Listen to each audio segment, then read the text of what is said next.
अस्सलामुअलैकुम।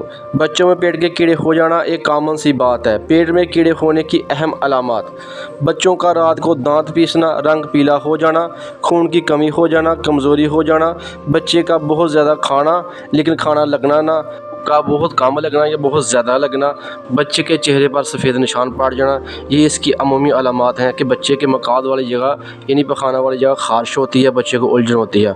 अगर ये अलामात हैं तो बच्चे को पेट के कीड़े ख़त्म करने की जो दवा दी जाती है वो बहुत ही मशहूर दवा है जिसे ज़ेंटल सिरप कहते हैं। इसमें जो मेडिसिन होती है उसे अल्बेंडाज़ोल कहते हैं। ये बच्चे को एक खुराक में सारा पिला दिया जाता है।